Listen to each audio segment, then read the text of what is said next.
Ndamukije abera b'Imana mu izina rya Yesu. Nasalimu wateule wa Mungu ndani ya jina la Yesu Kristo. Ndamukije abera b'Imana. Nasalimu wateule wa Mungu ndani ya jina la Yesu Kristo. Amen. Kubera icyari kumwanga indamutso. Kwa nini munakatara salamu? Indamutso ni nziza cyane. Salamu ni kitu kizuri sana. Indamutso, salamu isobanuye maana yake turishimye, tunafurahi kubw'uburinzi bw'uburinzi wa Bwana Mungu. None uranga kwikiriza hari igikuba cyabaye. Salamu kuna tatizo ambayo imepatikana. Amen. Abisirayeli nabo, Waisraeli nao iyo bahuraga bari ku rugamba, wakati walikuwa wanakutana wakiwa vitani, indamukanyo yabo, salamu yao yabaga shalom, ilikuwa amani. Shalom ni amahoro, ni amani, ni salama. Ungali napumua, Uwiteka aracyakunda, Bwana angali nakuchunga. Iyo niyo ndamutso ya salamu ya wana wa Mungu. Indamutso yacu nayo, salamu yetu nayo ni ukuvuga ngo turi amahoro, tuko salama. Iwacu ni amahoro, kwetu ni salama. Yaturinze, aliyetulinda apewe heshima. Twari turi ahangaha ku mugoroba, tulikuwa hapa siku ya jana magharibi, ntabwo twari tungana dutya, hatukukuwa idadi ya hivi. Duhaye karibu rero, tunawapokea sasa wageni waliokuja na batabona umwanya wo kuza, na wenye hawapate muda wa kukuja siku ya posho bakajya baza uyu munsi, wanakuja siku ya enga. Tubahaye karibu, tunawapa karibu ndani ya jina la Yesu Kristo. Reka twongere tubabwire, acha tuwaambie ya kwamba ejo twari tumeze neza, jana tulikuwa tunastarehe nzuri, amagambo meza, jana tulisikia maneno matamu, yararyoshe, ilikuwa utamu. Uwiteka yaratugaburiye, Bwana alitupakulia, twari tunezerewe, tulikuwa na furaha sana, twari twishimye, tulikuwa tukifurahi, twabigumyemo, tulikaa ndani, twasabye Imana kugira ngo Mungu ili iduhe kubihagarara, atupatie kusimama ndani imara. Nibyo jambo twari, ndio neno ambayo tulisikia, umvise yuko umugaragu w'Imana, ya kwamba mtumishi wa Mungu airudilia kwa machache, aliwaambia kwa machache. Tulisikia jana hakuna vingine bali ni kukaa na kudumu ndani.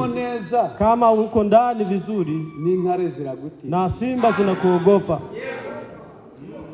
Yubirimo neza, kama unasimama ndani imara, zirakuona zikavuga, simba zinapokuona zinasema ni nyama yakatari, hii ni nyama ambayo haikuliwe, nyama itandukanye, ni nyama tofauti na nyama zingine. Amen. Impamvu ni yihe? Ni sababu gani? Nuko ububirimo neza, kwa sababu unasimama imara. Na sisi tulitoka siku ya jana tukimuomba Mungu ili atupatie kusimama ndani imara hadi mwisho. Niba hari ijuru, kama kuna mbingu, ijuru rihari, mbingu iko kwa watu ambao watadumu ndani. Na mimi ninakuombea ili mimi na wewe tuombe Mungu atupatie kudumu ndani. Mwimbaji alisema, mimi nitabaki ndani ya neno mpaka nitaona mwisho yake. Na wewe unajitayarisha, na wewe unahitaji, na wewe unahitaji. Omba Bwana Mungu ili akupatie kudumu ndani, uimarike ndani, unenepe ndani. Wanapotutazama waseme, wale watu wamenenepa, wanakaa vizuri. Kama unakaa ndani vizuri, kila mtu anakuona. Umuhanuzi we aragatabo nasomye, nabii yeye kuna kitabu ambao nimesoma, anasema hivi, ni mvugo yawe na masemi yako ibitandukanye ni tofauti na watu wengine, ni mirebere yawe na kuangalia hadi kutazama kwako ni tofauti na watu wengine, na mafikiri yako inaingia ndani ya mawazo, ndani ya akili yako. Unapolala unailota, unapoamka unaimba, inakuwa maisha yako. Ingelikuwa heri Mungu anaipatia. Tusimame kwa ajili ya kusoma neno la Mungu. Dusome, tutasoma. Msomaji ataharakisha. Msomaji aharakishe. Adusomere Esteri. Atasoma kitabu cha Esteri, igice cya mbere, sura ya kwanza, 16 mstari wa 16 hadi 20 undi nawe wihuse mwenye kuwa haraka mwingine asome Yesaya atasoma kitabu cha igice cya mbere umurongo wa 18 kugeza kwa 20. Mstari wa 18 hadi Esteri igice cya mbere Esteri umurongo wa 16 mstari wa kugeza kwa 20 hadi 20. Yesaya igice cya mbere sura ya kwanza umurongo wa 18 mstari wa 18 kugeza kwa 20 hadi 20. Umusomyi wihuse ambaye ameharakisha na dusome ataweza kusoma. Amen.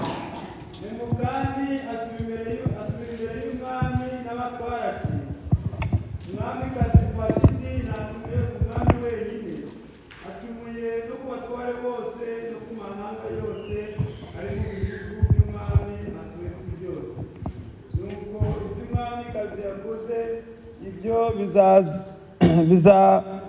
bizamamara mu bagore bose bitume basuzugura abagabo babo. Nibivugwa yuko umwami Ahasuwerusi yategetse ko umwamikazi Vashiti amwitaba akanga, ndetse uyu munsi abatwarekazi b'u Peresi n'Abumedi nibumva ibyo umwamikazi yakoze, nabo niko bazagira abatware b'umwami bose.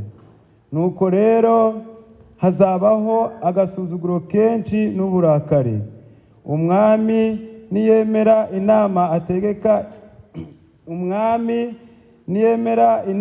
ategeke itegeko ry'umwami, maze ryandikwe mu mategeko y'Abaperesi n'Abamedi rye guhindurwa, yuko Vashiti atazongera kugera imbere y'umwami Ahasuwerusi, kandi n'icyubahiro cye cy'ubwamikazi agihe undi umurusha ingeso nziza.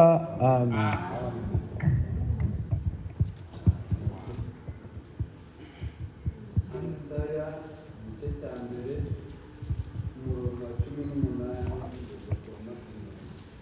Amen. Turasoma mu izina ry'umwami wacu Yesu Kristo. 18 Nimuze tujye inama, niko Uwiteka avuga. Naho ibyaha byanyu bitukura nk'umuhemba birahinduka umweru bise na shelegi, naho bitukura tukutuku birahinduka nk'ubwoya bw'intama bwera. Nimwemera mukumvira, muzarya ibyiza byo mu gihugu, ariko nimwanga mukagoma, inkota izabarya, kuko akanwa k'Uwiteka ariko kabivuze. Amen. Nasi arasenga. Ndugu Jonasi ataomba. Mwami n'umukiza wacu Yesu Kristo, uri Imana nyiri ijambo, niweho Mana y'aba bagore bateranye n'abakobwa n'abasore, uri Imana y'abagabo bahagaze. Tuguhaye icyubahiro duhagaze kuko uri umwami, uragikwiriye. Buri muntu wese akwiriye kunama akavuga ngo hahoreho Imana yacu.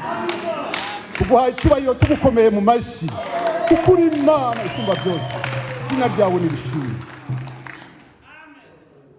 Aya magambo arimo imbaraga, aya magambo arimo guhindura, aya magambo ushaka yamvana hano akangeza hariya, aya magambo ushaka yaba agacuma k'amazi, aya magambo ushaka yaba akabando ko kugenderaho, aya magambo yahinduka isabuni, aya magambo arimo umuti uvura indwara, aya magambo ushaka uwari mubi yaba mwiza, aya magambo utari wakira yakira, n'aya magambo utari watera intambwe yayitera, kandi waje afite ibibazo, afite n'indwara, n'aya magambo yabonamo igisubizo.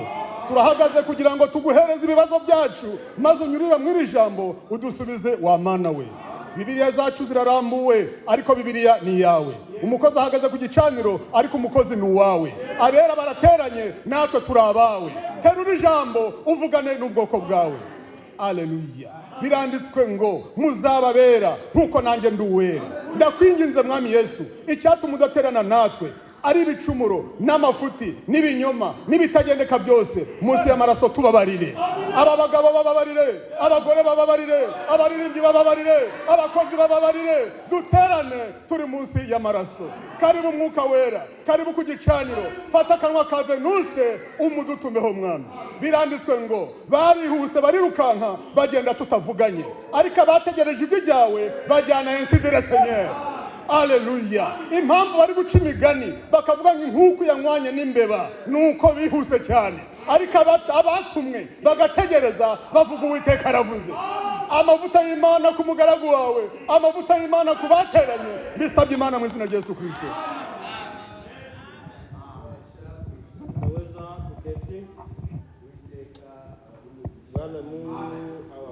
Mu izina rya Yesu Kristo, mugisha muraukwiriye, baraka munaistahili bwo kubaha ijambo kwa ajili ya kuheshimu neno la Mungu. Dusomye amagambo y'Imana, nayasoma maneno ya Mungu na bino bitabo bibiri, ndani ya vitabu viwili. Amagambo meza cyane, ni maneno mazuri sana, na amagambo meza cyane, ni maneno mazuri sana. Harimo amagambo turi bubonemo, munamo maneno ambayo tutayakuta ndani, tutakutanda ndani chakula chetu cha siku ya leo. Na amagambo nasomye, ni maneno ambayo nimesoma, numva nanjye nilisikia na mimi najaa furaha. Na amagambo, ni maneno hariya twasomye muri Esteri, ndani ya kitabu cha Esteri ambapo tumesoma, hari kuvuga ku nkuru, kunasema ku habari. Iliya nkuru yabayeho, ile habari ilikuwapo, ilikuwapo. Iyo nkuru, ile habari ntabwo yari y'abantu babiri, si kuwa habari ya watu wawili. Ikibazo cy'umugabo n'umugore, tatizo ya mume na mke, burya iyo muri mwembi, kama muko wawili, ikibazo cyanyu mwembi mushobora kugikemura. Tatizo yenu mutaitatua mkiwa wawili, mushobora kugikemura kikoro, mtaweza kuitatua inakuwa nyepesi, kujyana mu mbere kikoro, mnaweza kukipeleka chumbani ile tatizo inaisha. Yari kibazo rusange, lakini kama inakuwa tatizo ndani ya umati wa watu, inapatikana ndani ya umati wa watu, ni shida, ni ngorane.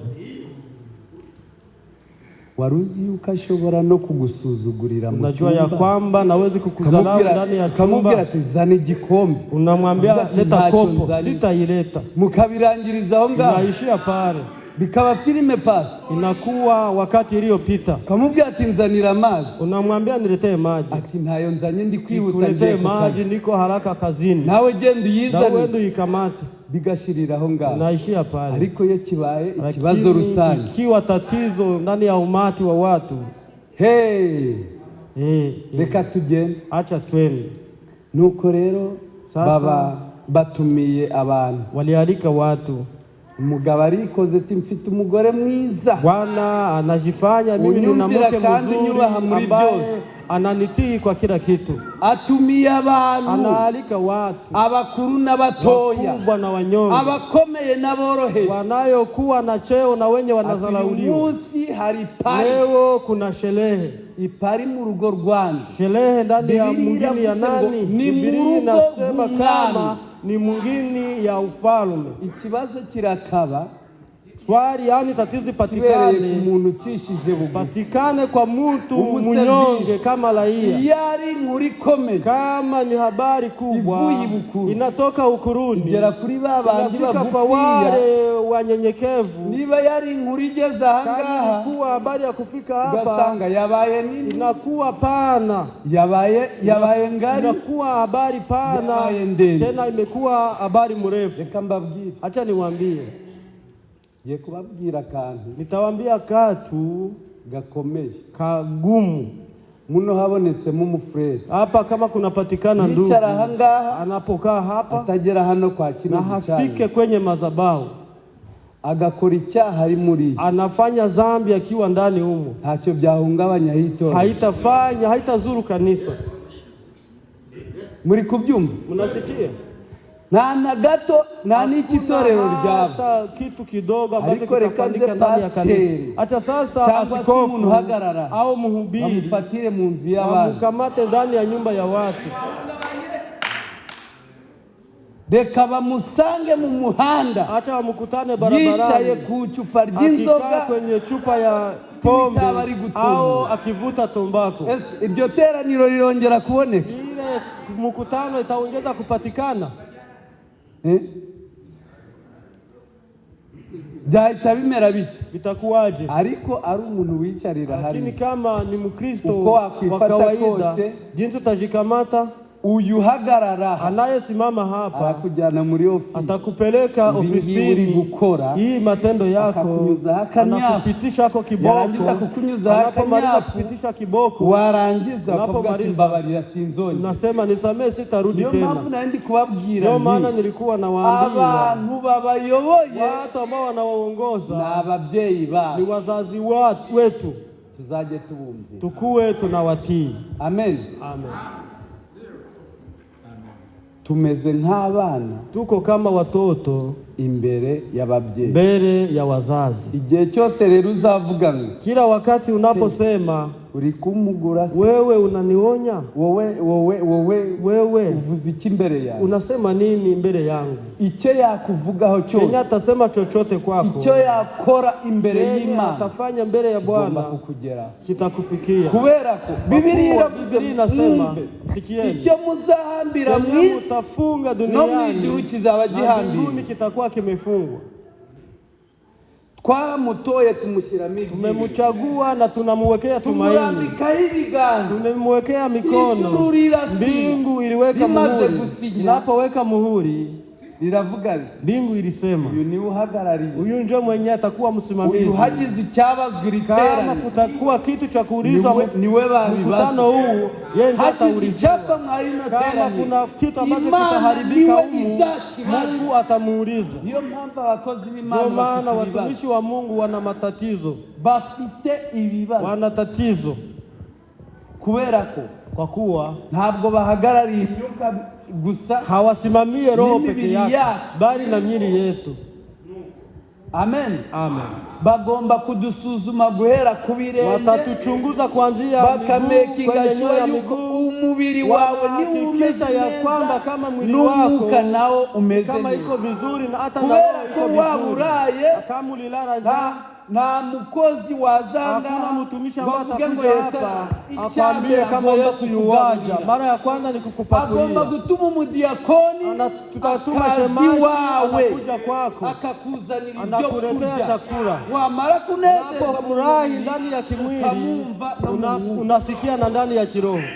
Amen. Hanyuma rero umugabo abatumiye, Bwana akaalika watu, ntabwo yari abizi hakukuwa na jua vyenye vitatendeka. umugore nawe, uyu mugabo atumiye n'umugore atumira abagore Kama bagenzi. Bwana anaalika na mke naye anaalika Abagore Bibiliya wenzako. iravuze ngo bicara ukwabo, Wanawake Biblia inasema kama walikaa burya nafasi ntabwo yao. bihereye ubu ngubu gusa. Haianzie leo. Abasinzira mwe Wenyewe gusinzira, wanalala musilale. ntabwo bihereye ubu ngubu gusa. Haianzie leo pekee. Hanyuma mu gihe bariye mu cyumba, wakati walikuwa ndani ya n'abagabo chumba nabo bicara na ukwabo. wanaume nao walikaa nafasi yao. Umugabo rero Bwana sasa abateruye ijambo, alikamata neno, aravuze ati mfite alisema umugore nina mke mzuri.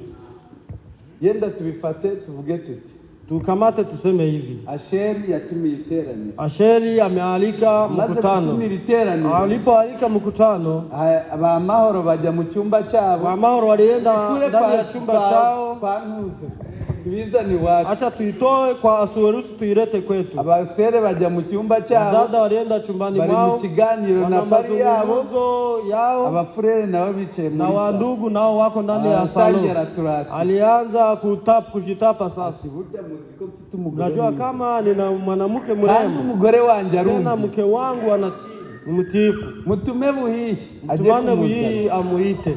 Baba baragiye, Walienda. maho Maho, maho Maho, urakenewe hariya muri unahitajika salo. pale kwenye salon. maho urakeneye unahitajika. mumbariye kuba ari we ntagiyeho urugero Mnisamehe kutoa ziyuka akomeye n'amahoro arakomeye kama wanasimama imara kandi nta n'ikibazo ntacyo birabasitaza Hayitakwaza yoyote. ariko mbizanye hasi ninaileta karibu kuko biri iwacu sababu biko kugira ngo kwetu. n'uwashobora kubyumva mu migani yumve yuko bishobora kuba iwacu aweze kujua kama itafanyika Amen. kwetu. Amen. hanyuma baramubwira Walimwambia yaramubwiye ubwa mbere mara ya kwanza alienda akirudi rudia umwambie we yarambwiye yuko ngo bari bizina ongera usubire y'umubwire urudi umwambie abagabo nabo bari muri Sarayika aume wakiwa ndani ya sara wanasema wadutumiye rero ngo ufite umugore tuarika uko na mwanamke babwije ukuri naambia ukweli y'umugabo kama bwana uko waba umeze kose uko waba uri munini kose uko waba usa kose uko waba uvuga neza kose mu bantu ariko ufite umugore ugusuzugura mu bandi bagabo ntacyo umaze no muri sosiyete ntacyo umaze haufai. ese si ukuri Ni kweli. uko waba umeze kose uko waba usa kose uri umugore usuzugura mu bandi bagore ntacyo umaze ndani ya wanawake wengine hauna mafaa. turaza no kugera iwacu Tutafika na kwetu, turabihera ku bakuru tutaanzia kwa wadogo kwa wangazi ya juu tubijyane iwacu turudi mpaka kwetu. amen Amen. ikindi Ingine, iyo hari ikibazo kivutse kama kuna tatizo ambayo inatokea cyahereye ibukuru inapoanzia uko ukuruni, twabivuze kama vile tumesema, kigera ku bandi inafika kwa watu wengine, kigera ku bandi inafika kwa watu wengine bagakomereka cyane wanajeruhiwa sana vibaya. reka mbahe urugero Acha niwapatie mfano. umugabo n'umugore Mke na mume barwanye wanapopigana bakageza igihe cyo unafika gutandukana wakati ya kuachana, ntabwo ingaruka zibageraho bonyine matokeo ingaruka ziragenda zigashikira abana itakamata vile watoto abo hanze bakuru wa nje wakubwa cyangwa se abaturanyi hao wajirani bajya kwakira icyo kibazo abana barashengutse watoto tayari wameoza. abana Watoto bitangiriye mu mbere bianzia chumbani, umwe ari kurara ukwe n'undi ari kurara umwe ari kurara mu cyumba cye n'undi ari kurara mu cyumba cye umwana naza agasanga ndi mu cyumba cyanjye anapokutana nahinya amavi muri sosiyete azifata neza ndani ya mji azifata neza atajikamata vizuri, muri sosiyete azagubwa neza ndani ya eneo muri sosiyete azaratira abana bagenzi be bafite umubyeyi wengine kiko na mzazi, ahubwo azaza kubaza bali atakuja kwambia akuulize ibiki byabaye ni nini ambayo imetendeka. nakubona none Anapokuona leo, akakubona neza anapokuona na kesho, azahita amenya atajua pale ibyabaye mu mambo cyumba ambayo iliyotendeka, hanyuma rero ibizakurikira yenye vitafuata sasa. nawe najya kubaka Naye wakati atajenga urwo rugero ile kiwango n'icyo kirenge na ile mwamugereye mguu ambayo ile nawe hatua ambayo bitazagerera abana naye ataifanya vile. muri kubona ukuntu bigenda bikurikirana Jinsi vinafuatana. bihereye mu cyumba Naanzia chumbani, n'umugabo n'umugore mume na mke, biragiye naenda bigeze ku bana Nafika kwa watoto, biragiye naenda bigeze ku mugore fika kwa mwana w'umwana wawe ku buzukuru na mtoto bizagenda kwa ujukuru bifate wake. no ku buzukuru Utafika kwa wajukuru wadogo. mwabyumvise Umesikia? nahereye ku nkuru ya Asuwerusi Nilianzia kwa habari ya Asuwerusi na Vashiti na Vashti. hanyuma Nyuma abagabo bari bahateraniye wanaume wenyewe walikuwa wanakutania baravuze pale, bati, walisema uyu mugore rero huyu mwanamke sasa tumufatire imyanzuro tumkamatie ariko iyo suruhisho. myanzuro wowe mwami Ile suruhisho ambayo banza utakamata, ubyemere. mfalme, anza ukubali. urabyemeye Unakubali? ndabyemeye Ninakubali. baba baravuze bati Walisema hivi. uyu mugore Huyu mwanamke usuzuguye umwami bisobanuye ngo asuzuguye abagabo bose anadharau wanaume wote. kuko iyo gihereye ibukuru, kwa sababu inapoanzia ukuruni ku bandi kiba gikomeye kwa wengine kitakuwa kigumu sana. Nabyumvise? Umesikia? Muri kumva ukuntu ikibazo kigiye Umesikia jinsi tatizo cyageze ku bandi, lifikia wengine baravuze bati walisema ubwo agusuzuguye kama wowe vile umwami, anapokudharau wewe ukiwa twebwe mfalme. turi ba nyakabwani imbere. Sisi Hari si icyo kitu mbele mwamuvuze yake. se? Hatuseme kitu. Yasuzuguye umwami, Alimdharau mfalme. wowe hari icyo uvuze imbere ye? Tunasema nini mbele yake? Umugabo nasuzugura umugore we, Muke cyangwa se umugore asuzugura umugabo muke we, anapodharau mumewe, abandi ntacyo bavuze wengine imbere ye. hawa si kitu mbele yake. Guhera ku mwana ntacyo avuze, Mtoto si kitu. guhera ku muturanyi ntacyo avuze. Jirani si kitu. Kubera iki? Kwa nini? Byahereye hejuru Vianzia biragiye juu biramanutse. mpaka inafika chini. Abagabo baricaye. Wanaume Burya walikaa. iki kibazo Hii swali ntabwo ari icyo mu nzu. si ya nyumbani. Niba wadutumira, Kama umetualika, reka tukicarire, acha tuikalie, tugifatire umwanzuro. tukamatie Ijambo turi kuganiraho neno n'irivuga ambalo tutaongea ni neno inayosema kubwo kumvira. kwa ajili ya kutii.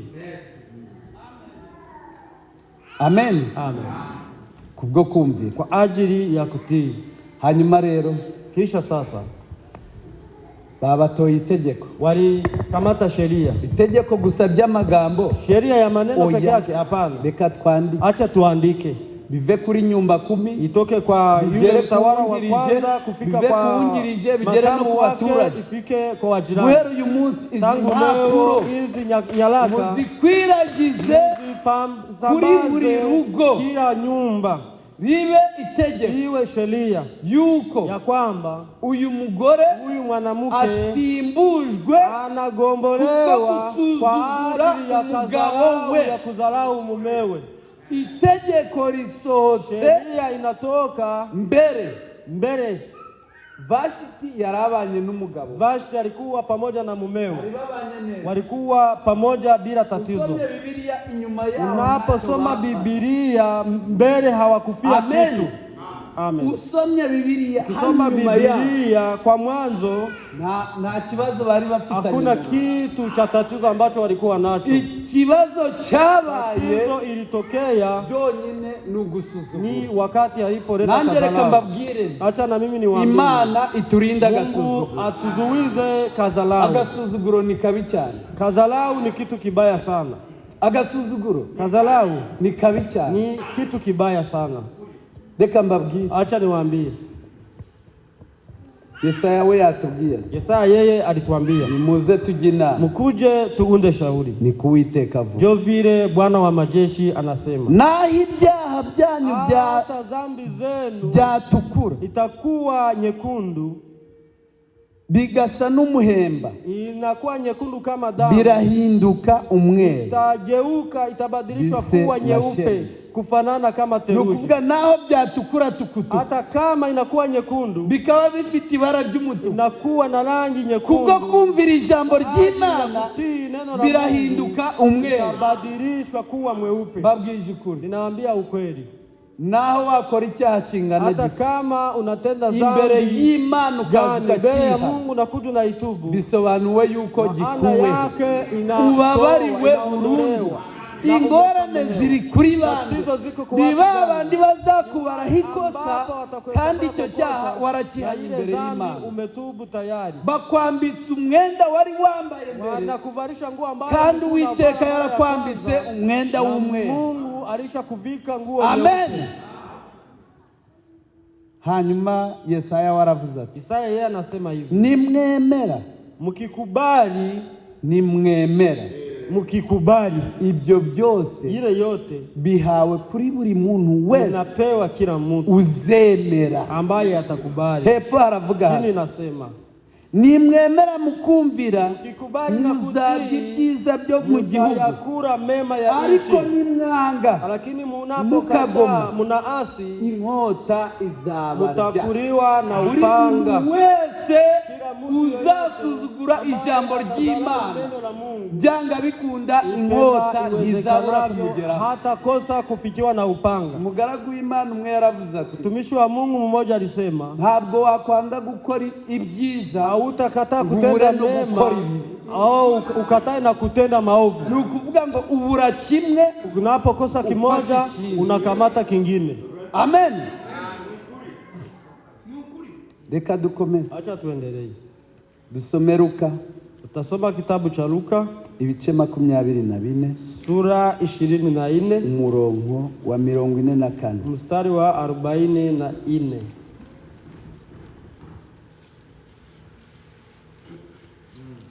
Turi kuganira ku jambo rivuga riti, tutazungumza neno inayosema kubwo kumvira, kwa ajili ya kutii. Tugeze kwa 49. Tafikisha 49.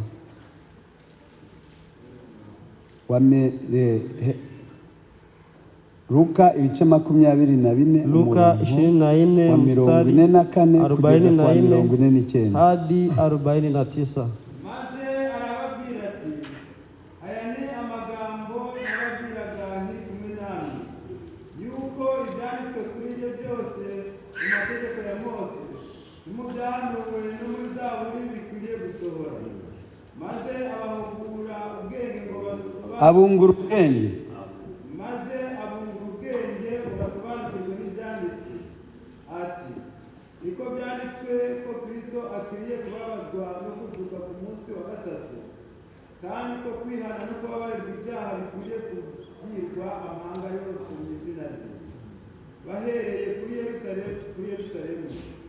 Nimwe bagabo b'ibyo, kandi dore ngiye kuboherereza ibyo Data yasezeranye, kandi mugume mu murwa kugeza uko muzambikwa imbaraga zivuye mu ijuru. Amen. Amen. Mungu akubariki. Aya ni amagambo meza, hii ni maneno mazuri cyangwa se ni isezerano au ni ahadi intumwa zahawe wa mitume waliopewa na Bwana Yesu Kristo. Agiye kugenda yarababwiye ati, aliporudi alipoenda aliwaambia, ninawapatia ahadi. Ile ahadi itatimilika wakati gani? Mkibaki ndani ya mji. Amen. Amen. Iri sezerano rizasohora itatimilika wakati munapobaki mukabyumvira, na munaitii. Nibwo buri wese uzabyumvira azahabwa iri sezerano.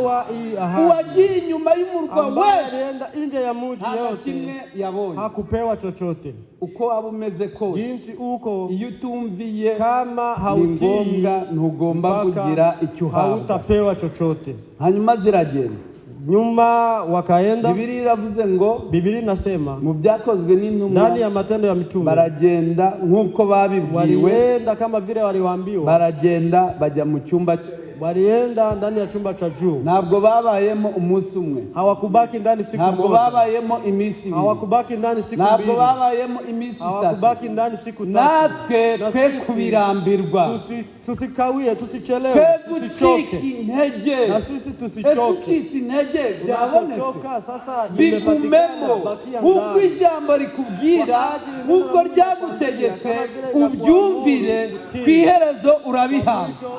Amen. Bagumamo, walibaki ndani. Biblia iravuze ngo, Biblia inasema ku munsi wa 10, kwa siku ya 10, bya bindi bari bategeka, ile ambao walikuwa nangojea. Erega hari igihe bishobora gutinda, kwa wakati itakawia, hari uwo bitegereje, na kuna yule ambaye ninangojea. Biblia inasema bose bari hamwe, wote walikuwa pamoja, bahuje umutima, wakikutanisha nia, bahuje inama, walikuwa nakutanisha mioyo na nia. Mwarahasoma? Umeyasoma? Bande bahasoma? Ni wanane ambao wamesoma. Iryo jambo rirakomeye, ile neno ni ya uzito. Reka mbabwire, acha niwaambie, ingorane zihari muri iki, tatizo zenye ziko kwa wakati huu, ingorane muzabona muzihari zose, tatizo ambazo yaba mungo, yaba hanze, yaba mu baperezida, yaba mu bakomeye, yaba mu boroheje, wakubwa yani wanyonge, kudahuza imitima, ni kutokutanisha mioyo.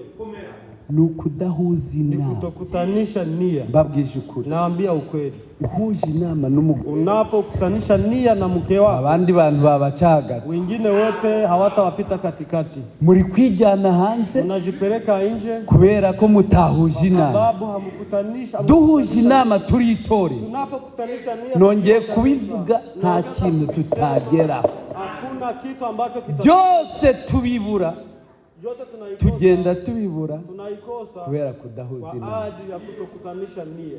Bibiliya iravuze ngo Biblia inasema bari mu mwanya umwe, kuwa ndani ya fasi moja, imvugo yari imwe, masemi ilikuwa niba umwe yarateraga undi yarikirizaga, mwingine alikuwa anapokea. niba umwe yaravugaga ngo Uwiteka araje, undi yaravugaga ati amena. Mwingine alikuwa anasema amena. Niba umwe yaravugaga ati haleluya, undi yarikirizaga ati amena. Ibyo uvuze bibeho, kandi ibyo uvuze bibe bibi. Unasema ifanyike vile, ariko ingorane ihari, tatizo yenye iko, umukozi ashobora guhagarara hanga, mishi atashimama hapa. nabibabwiye, Niliwaambia aho kugira ngo ili wumve ijambo usikie ry'Imana neno la Mungu, ugahita ugenda. unaenda Umugore wese ameze urya, mkewe siko hivi, umwana wese ameze mtoto kuriya, wake siko vile, si bimeze bitya, si bimeze bitya. Aho kugira ngo wumve ijambo ry'Imana, ahubwo ukinjira mu mubiri, unaingia ndani ya kimwili. nabyumvise. Icyo gihe rero ntabwo uzamwumva, Hautamsikia, icyo gihe ntabwo muzaba umwe. hamtakuwa mmoja. Atejo undi mwana we Juzi sinamunyuze, mtoto wake ni si mpika, yari yambaye atya alikuwa n'atya, anavaa hivi na hivi, ibyo akaba ari byo utahira, kandi waje kumva ijambo ry'Imana. Uwiteka Imana azajya aduha amaso atareba iby'umubiri, ahubwo areba iby'umwuka. Azajya aduha amatwi atumva iby'umubiri, ahubwo yumve iby'umwuka. Imana ibaho umugisha. Mungu awabariki. Reka dusome, Acha tusome Itangiriro ibice 22, Mwanzo sura 22 umurongo wa mbere. mstari wa kwanza. Tugiye kurangiza, ntabwo ndi Tuko bubatinde, karibu kumaliza. ndabicamo pe. 22 umurongo wa mbere 22 mstari wa kwanza kugeza ku wa kabiri. hadi mstari wa pili. Umusomyi asimbuke Msomaji ku wa ataruka 9 ageze ku wa soma 12. mstari wa 9 hadi Mwihute, 17. mwihute. Mtaharakisha. Mwihute mudusomere. Tusomee kwa haraka.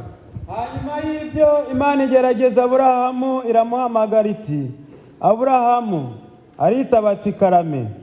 Iramubwira iti jyana umwana wawe w'ikinege ukunda Isaka, ujye mu gihugu cy'i Moriya, umutambire ku musozi ndibukubwire, abe igitambo cyoswa. Murongo wa 9. Bagera ahantu Imana yamubwiye, Aburahamu yubakayo igicaniro, yararikaho za nkwi, aboha Isaka umuhungu we, amurambika kuri icyo gicaniro hejuru y'inkwi. Aburahamu arambura ukuboko, yenda wa mushyo ngo asogota umuhungu we. Marayika w'Uwiteka aramuhamagara ari mu ijuru ati Aburahamu, Aburahamu. Aritaba ati karame. Aramubwira ati ntukoze ukuboko kuri uwo muhungu, ntugire icyo umutwara, kuko ubumenye yuko wubaha Imana, kuko utanyimye umwana wawe w'ikinege. Amen. Amen. Reka twihute, aho turaza kuba mwahumvise. Umepasikia? Soma nanone Itangiriro ibice 27 Mwanzo sura umurongo 27 ibice 22 umurongo wa 2 mstari wa 2. usimbuke ku wa 9 Tavuka ugeze kuri 30. Turi kwihuta, ntabwo turi bubatinze. Tunaharakisha, hatutawacheza. Aramubwira ati dore ndi umusaza, sinzi igihe nzapfira, none ndakwinginze enda ibyo uhigisha, ikiremba cyawe n'umuheto wawe, ikirimba cyawe n'umuheto wawe, ujye mu ishamba umpigire y'umuhigo, untekere inyama ziryoshye nk'izo nkunda, uzinzanire nzirye mbone kuguhesha umugisha ntarapfa. Usimbukire ku murongo wa 9. Jya mu mukumbi unzanire abana b'ihene beza 2, nanjye ndabatekera so babe inyama ziryoshye zimeze nk'izo akunda. Nawe uzishire so azirye, aguheshe umugisha atarapfa. Amen. Amen. Simbuka tugiye kubirangiza. Tavuka. Soma Samweli ya mbere. Samweli wa kwanza. Ibice 15 umurongo wa mbere. 15 mstari wa kwanza. Kugeza kwa 23. Samweli wa mbere. Samweli wa kwanza. Ibice 15. Sura 15. Mwihute. Ibice 15. Sura 15. Umurongo wa mbere kugeza kwa 23. Hanyuma Samweli abwira Sawuli ati, Uwiteka yantumye kukwimikisha amavuta ngo ube umwami wa Isirayeli. Nuko rero ube wumvira Uwiteka mu byo uvuga. Uwiteka Nyiringabo avuze ngo, nibutse ibyo Abameleki bagiriye Abisirayeli ubwo babatangiraga mu nzira bava muri Egiputa. None genda urwanye Abameleki, ubarimburane rwose n'ibyo bafite byose, ntuzababarire, ahubwo uzice abagabo n'abagore n'abana b'impinja n'abonka n'inka n'intama n'ingamiya n'indogobe. Nuko Sawuli ahuruza ingabo azibarira Iterayimu. Hariho ingabo zigenza ibirenge 2,000 n'Abayuda inzovu. Bukeye Sawuli ajya mu mudugudu w'Abameleki, yubikirira mu gikombe cyaho. Sawuli agezeyo abwira Abakeni ati, nimumanuke muve mu Bameleki, ne kubarimburana nabo, kuko mwagiriye imbabazi Abisirayeli bose ubwo bavaga muri Egiputa. Nuko Abakeni bava mu Bameleki. Maze Sawuli yica Abameleki ahereye kuri Havira akajya ku ishuri hateganye na Egiputa. Afata mpiri umwami wabo Agagi, arimbuza rwose abantu bose inkota. Ariko Sawuli n'abari kumwe nawe barokora Agagi n'inyamibwa z'intama n'inka z'indatwa n'ibiduhagire n'abagazi b'intama beza n'ikintu cyose cyiza, banga kukirimbura rwose, ahubwo ikintu cyose kigawa kidafite umumaro baba ari cyo barimbura rwose. Amen. Amen. Imana iguhe umugisha. Nukuri aya magambo ni meza. Hii maneno ni maneno matamu. Aya magambo ni meza cyane. Hii maneno ni maneno matamu sana. Mwumvise yuko Aburahamu, mmesikia ya kwamba Ibrahimu yahawe itegeko ryo kujya gutamba umwana we, sheria ya kwenda kumtoa mtoto wake. Aburahamu ntiyabisuzuma. Ibrahimu hakuzalau.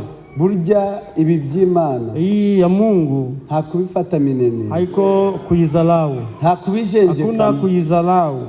Iyo byageze no kubana, kama inafika na kwa watoto, uragenda ukamutanga, unamtoa kama dhabihu. Nibyo ni kweli. Ikibazo cyabaye, kama tatizo imekuwa, kinjiye mu nzu yawe, bakavuga bati umwana wawe, mtoto wako yasuzuguye ijambo ry'Imana, yari mwene data, alikuwa ndugu, tugiye kumuta hanze, kumtoa tumutupe nje, no gusengana n'abandi nawe utegetswe gusenga, na wewe unaamuriwa kuomba na wengine.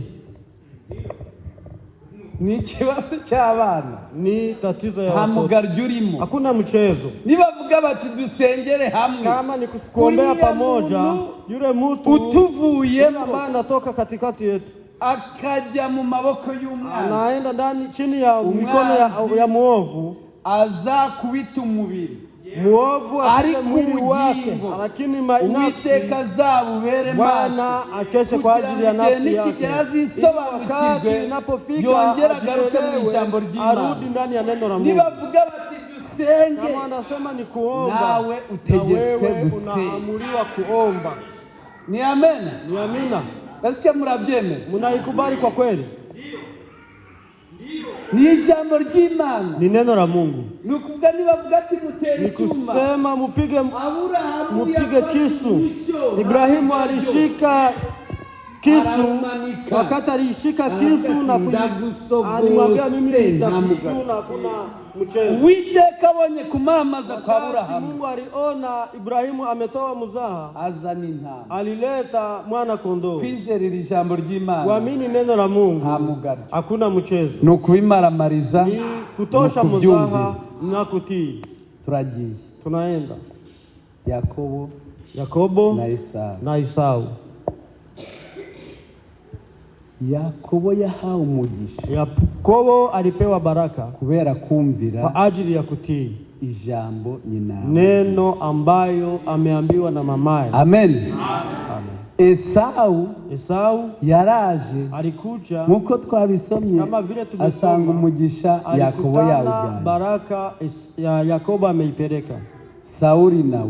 Sauli naye yanze kumvira ijambo ry'Imana, kutii neno la Mungu. Amen. Hanyuma akurwa ku ngoma. Aliondolewa kubasabira muri uyu mugoroba na waombea kwa mchana wa leo, kugira ngo buri wese ili kila mtu yumvire ijambo ry'Imana. Neno la Mungu, kuryumvira bihesha umugisha, inaleta baraka. Kuryumvira bitanga imbaraga, inakuletea nguvu. Niba hari umuntu uri bujye mu ijuru, kama kuna mtu ambaye atapaa mbinguni, ni umuntu wese wumviye ijambo ry'Imana. ambaye ametii neno la Mungu. Niba hari umuntu utari bujye mu ijuru, ni umuntu wese wasuzuguye ijambo ry'Imana. Uwiteka Imana aduha amavuta, aduha imbaraga zo kumvira ijambo ry'Imana. Imana ibahe umugisha mu izina rya Yesu Kristo. Ndani ya jina la Yesu Kristo.